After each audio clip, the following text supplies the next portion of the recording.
खुलुमबाय दिनैनि गोदान मोनसे भिडिअ नोंथांमोनखौ गोसो गोरबोयै फिन खेबसे बराय हरनाय थाबाय गुड मर्निं बयनिसिमबो दा जोङो दङ न'आव ओमफ्राय सासेया नै किचेन रुमावहा गुड मर्निं मायो औ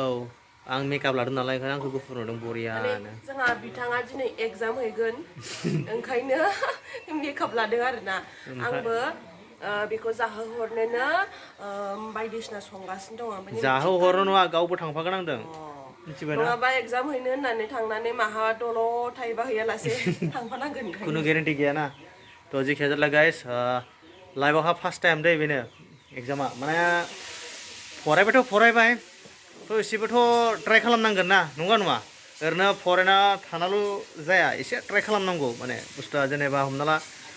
जब लानो गोसो गैयाब्लाबो एसे ट्राइ खालामनांगौ देनां आंहा बुंनांगोन ना माने आंबो ट्राइ खालामदोंमोनलै ट्राइ खालामनायालाय मोनासैबा मोनासै आरो मोनबाथाय मोनबायसै बेनोसै आरो ना जेनेबा बे नंथारा दे मा बुंगोन जायोलै आङो एग्जाम होबानो मोनथारनांगौ बेबोथ' नङा नंनायालाय एग्जाम होबानो दिन मोनथारनांगौ बे नङा जेनेबा हमना ला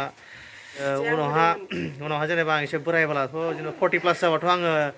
एग्जामखौ होनो मोननाय नंखाला नालाय बेनिखायनो दायो होना लाखानोसै उनफ्रावहा आं बुंनो हागोन जे आंबो होदोंमोनलै एदियारनि एग्जाम मोनासैसो होननानै बिदि बुंनो हागोन आरोना नङाबाथ' सोंगोन ना लोगोफ्राबो उनावहा माथो एग्जाम होआसै नामा होनना बेयालाय होआसै होनांगौमोन आंना जागोन ना एसे आफसुस थागोन बेनिखायनो होखानोसै ओमफ्राय जोंहा नैबेबो किचेन रुमावहाय एसे माबा माबि संगासिनो दङ जों मजानो जानोसै ओमफ्राय ओंखारलांनोसै ना थ' एबार फार्स्ट टाइम होगोन नालाय थ' बोरैबा लंपेन्टआबो गोदान नालाय नै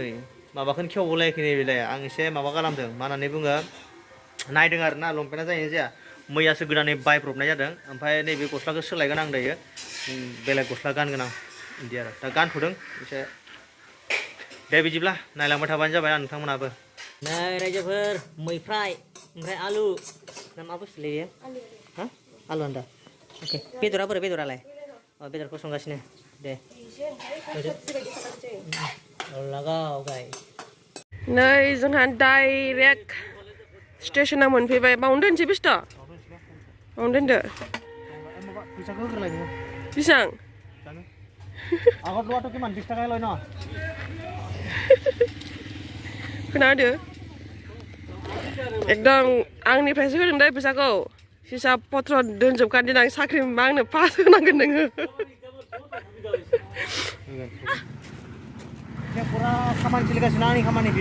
नोंनि खामानि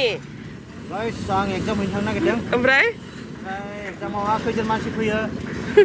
माबायदि बेखौ नायनो थांनो नागिरदों आच्छा बिदिसो होमबा दा जोङो ट्रेन नेगासिनो दङ ओरैबायदि लेट फैदों ट्रेना दिनैहाय 9:30आवमोन ओमफ्राय सफैदों ट्रेना 10:30 ओरैबायदि लेट जाखादों बाब्रे 1 घन्टाखौनो नेनांबाय जोङो जि मानसि जमा जाजोबखाबाय ओरैबोनो आलाय सिलाय गोदाव सोराव जिरायनानै दंजोबखायोमोन सिगाङावथ' आं होनदोंना सिगाङावथ' होननानै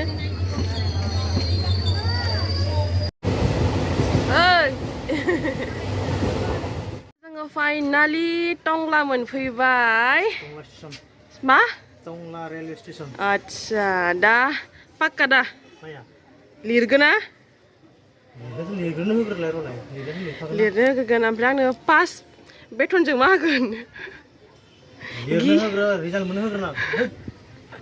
लिरनो मोनाखै आं रिजाल्टखौनो मोनाखै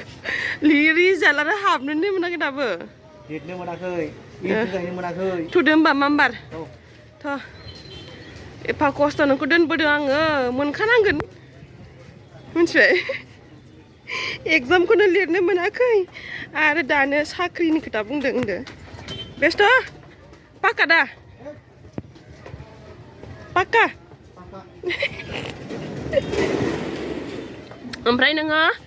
माबायदि लिरगोन होनदोंमोनलाय फावथेन मुख्राखौ ओरै फिदिंगोननो जेरखम दालाय ओरै ABCD थायोना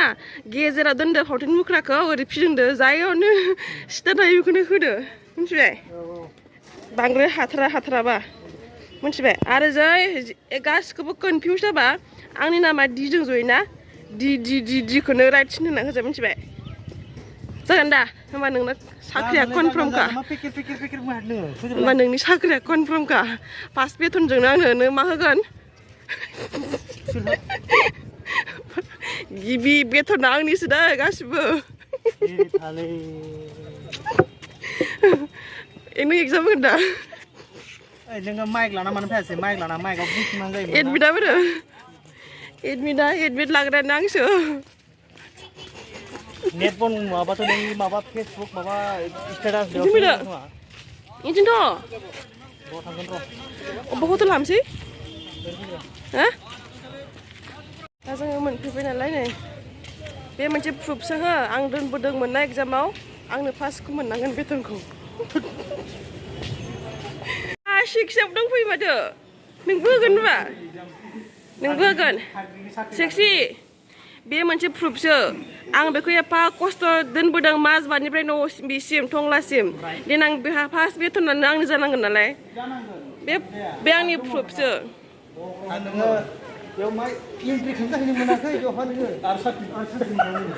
बिसोरो गासिबो होजोबगोन आरोना बेस्ट'आबो होगोन ना बेथना फार्स्टआ आंनिसो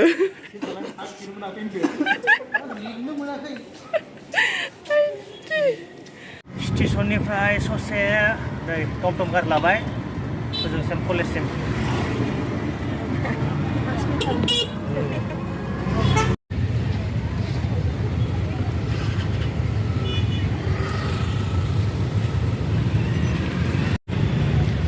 डेन्जार जाम गाइस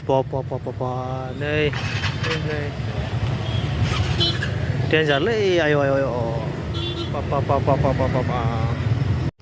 डेन्जार जाम दा नै जों ससे थाबायना फैबाय नोंबो होदोंमोन आंबो होदों ओरैनो टाइम पास बेस्थ' लाबोथार दै आङो मानसि सानो फैदो र' फार्स्ट बेथन आंनिखा ससमा गाननानै मोननाय नङा खोमा ससमा गाननानै बेस्थ' लाबोथार दै दा अनसाय मानसि गैया होनदों नामा होमबालाय जों मोनखागोन ओइ मोनखागोन दा जाबाय दे मोनखागोन दे बेस्थ' हाबदो हाबलां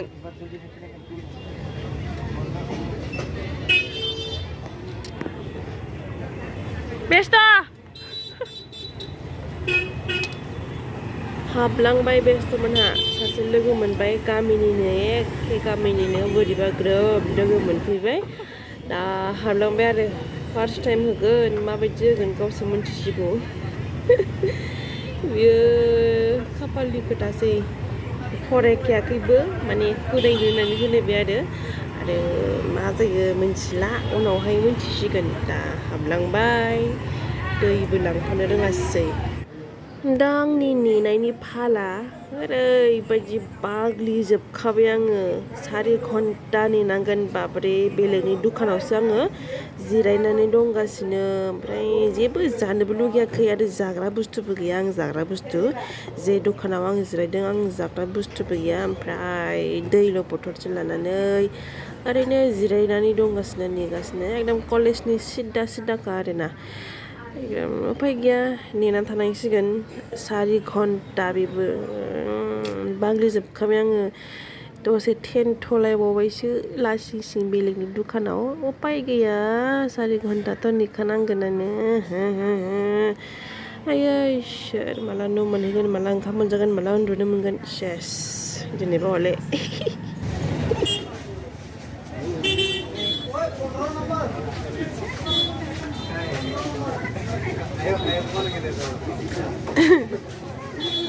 बेस्थ' मोनगोन दा मोनगोन दा पाक्का बारना फार्स्ट बेथन आंनि दै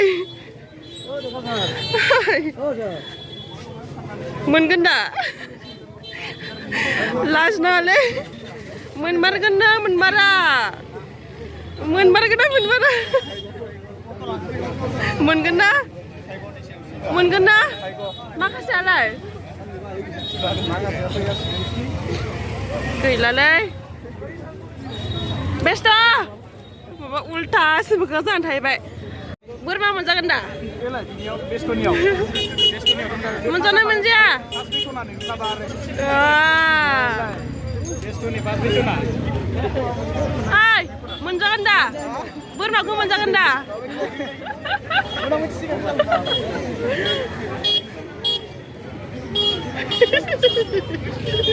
था नै सफैबाय जोंनि टाउनावहा माने हम टाउनावहा जानोसैलाय नै मोजांनो गुगुनि नै ओमफ्राय चप जानोसैलाय बेयाव दागो लालायबाय नै इथिं फारसेथिं ओमफ्राय माबायदि जाखो एग्जामा दहाय एसे आं सोंबाय खोन्थायासैदि आरो ट्रेनखौबो ओरैबायदि खारैसो मोनखादोंना आंथ' फिउ बारखाबाय बेबो आरो उल्था पारथिंसो दंमोन ओमफ्राय जामारगोन दा नङाब्रा बेथना लिरनानै फैदोंल'सो बेथन आं नोंखौ इसां 4 घन्टा नेदों मिथिबाय उन्दुलाय मालाय आरो नोङो जेबो जालाङाखैना ओंखायनो अननानै आंबो जायाखै मिथिबाय जादों आरो पपकर्न मोनसे आं 3.5 घन्टायावनो लिरखांबाय ओमफ्राय 1.5 घन्टायाव लिरखांदों आङो ओमफ्राय मा खालामथाया जिरायहोबाय थाबाय फैग्रोनानै मोसाबथानांगौमोन नोङो दिनैनि भिडिअआ बेनोसैमोनलै गोजोननाय थाबाय जोबजासिम नायनायनि थाखाय ओरैबायदि मेंग्लिजोब्बाय ओंखायनो आं मोजां रायज्लायनो हालायाखै दे होमबा